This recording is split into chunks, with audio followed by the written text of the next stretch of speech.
Good morning, everyone. This is Deborah. I just spent some time with the Lord and was repenting of some things, basically like being confused, letting other people sway what He has shown me. And I believe He wants me to share something. He's put it on my heart for a while, and I have been putting it off, waiting for the correct time, and I believe that time is now. I want to share with you something that I experienced quite a few years ago now, probably 15 years ago. Now, I had to unsubscribe to a channel because, people are claiming they're the real Jews and stuff like that. And Jesus told me years ago that I was from the tribe of Judah. Now, I have no idea why. I had no idea what He meant by that, other than that's what He told me. And, subsequently, my family on both sides have Cherokee Indian in them, and Perry Stone says that they claim they have the DNA of Judah and stuff. So I really, that stuff to me is not, like important to me. I live in the moment. I live in today. I don't worry about my ancestors and whatever. Maybe I should, but I don't. I had a married couple that came and stayed with me, visited me for a few days. And the husband was an orphan. He had been adopted, and his childhood was very painful. His parents mistreated him. I don't know why you would adopt a child and then mistreat them. Doesn't make any sense to me. And we were discussing the 144,000. And he was adamant that they had to be born Jewish and single male Jews and that kind of thing. And the Lord had showed me some different things, and I'm not going to get into all that. But because He told me I was from the tribe of Judah, and He never said I was the 144,000, but the way He was teaching me and the way it all came around, I was like, am I a part of the 144,000? Everybody says, oh, they're single Jewish virgins and all this stuff. I don't know how you can read the Bible in a spiritual level and then all of a sudden turn into something literal. I just don't get that, especially the way the Lord was showing me things. Well, He was adamant that they had to be Jewish men, virgins, and all this stuff. So anyway, we finished our discussion, and I went to take a shower.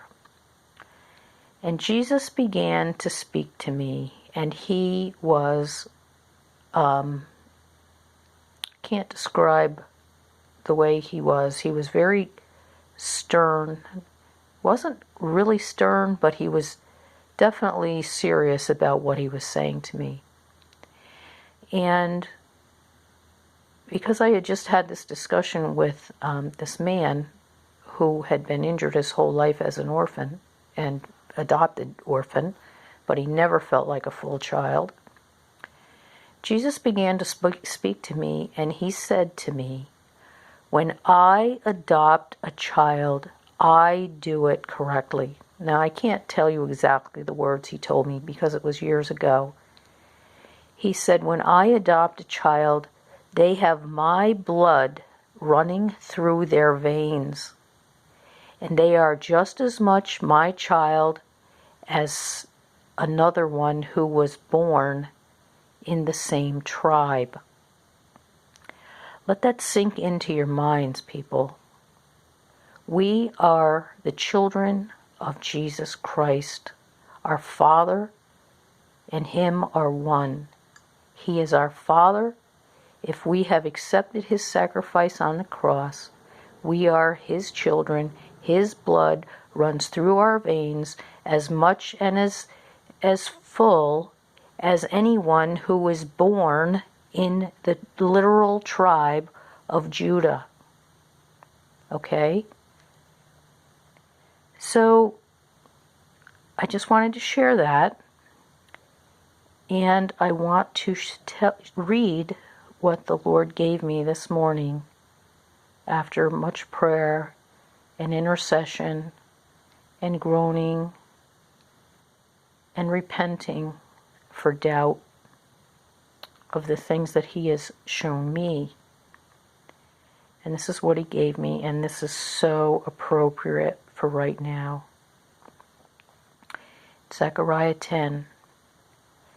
Ask rain from the Lord in the season of the spring rain, from the Lord who makes the storm clouds, and He will gather them showers of rain to everyone the vegetation in the field. For the household gods utter nonsense, and the diviners see lies. They tell false dreams and give empty consolation. Therefore the people wander like sheep. They are afflicted for lack of a shepherd. My anger is hot against the shepherds, and I will punish the leaders. For the Lord of hosts cares for His flock, the house of Judah. And I will make them like His majestic steed in battle. From Him shall come the cornerstone, from Him the tent peg, from Him the battle bow, from Him every ruler, all of them together. They shall be like mighty men in battle, trampling the foe in the mud of the streets. They shall fight because the Lord is with them, and they shall put to shame the riders on horses. I will strengthen the house of Judah, and I will save the house of Joseph.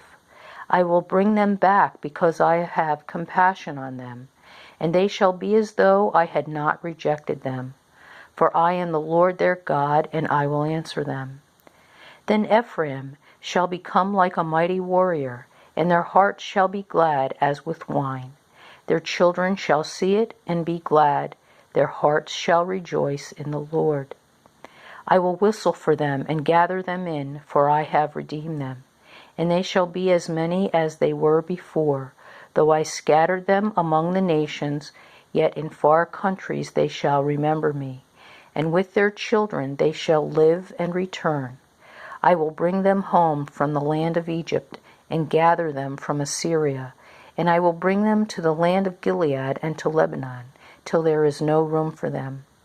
He shall pass through the sea of troubles and strike down the waves of the sea, and all the depths of the Nile shall be dried up. The pride of Assyria shall be laid low, and the scepter of Egypt shall depart. I will make them strong in the Lord, and they shall walk in His name, declares the Lord. He gave me that because there's a lot of fear right now. And those of us who walk closely with the Lord have no reason to fear, because He is coming to fill us with His strength and His power, and we are going to overcome the enemy of our soul. So remember whose children we are. Remember whose blood runs through our veins, because it makes all the difference in the world. I love you guys, and I hope to see you soon. Bye.